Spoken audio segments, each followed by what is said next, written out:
Dumipensa ang COMELEC sa gitna ng mga agam-agam tungkol sa integridad ng kasisimula pa lamang na overseas online voting. Giit ng poll body, dumaan ang sistema sa patong-patong na tests. Ang detalye sa agenda report ni Joash Malimban. Isang araw pa lang mula nang buksan ng online voting system, inulan na agad ito ng mga pambabatiko sa social media.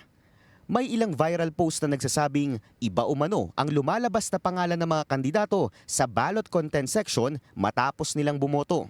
Kaya ang iba, hindi mapigilang magkaroon ng agam-agam kung mayroon bang dayaan sa first ever internet voting para sa overseas voters. Pero paglilinaw ng COMELEC, ang mga pangalang lumalabas sa ballot content section, hindi nangangahulugan na iyon ang binoto mo. Pag pinindot po kasi nila yung QR code, ang lalabas po doon, hindi na yung pangalan ng mga kandidato na kanila pong binoto.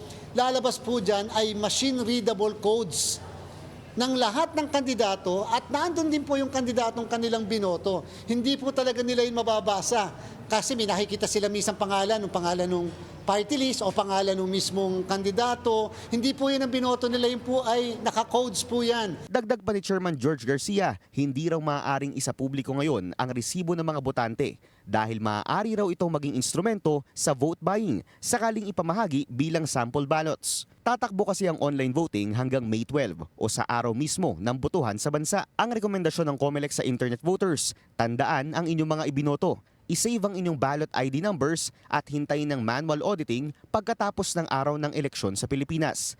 Dito raw kasi mache-check kung talagang tama ang mga botong na i-transmit ng online voting system papunta sa central server ng COMELEC. Depensa rin ng poll body, kasama nila ang iba't ibang election watchdogs tulad ng NAMFREL at PPCRV sa pag-aaproba ng bagong sistema ng pagboto para sa overseas Filipinos. Dumaan din daw ito sa patong-patong na security testing para masigurado na walang magiging dayaan.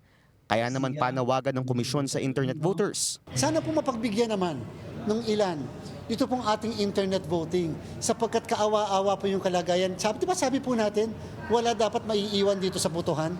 Di ba sinabi po natin, wala dapat madidisenfranchise ng mga kababayan natin. Ito po ang pagkakataon natin na makaboto. Gamit lang ang internet, siguradong makakaboto po tayo. So bakit naman hindi natin ibigay yung pagkakataong yun? Sa pinakahuling datos ng COMELEC, mayroon ng mahigit 50,000 enrolled overseas voters. Inaasahan pa raw ng komisyon na dandami pa ito sa mga susunod na linggo hanggang matapos ang pre-enrollment period sa May 7. Gayong umaabot sa 55 to 65% ang voter turnout sa overseas voters tuwing eleksyon. Para sa agenda, Joash Malimban, Billionaire News Channel.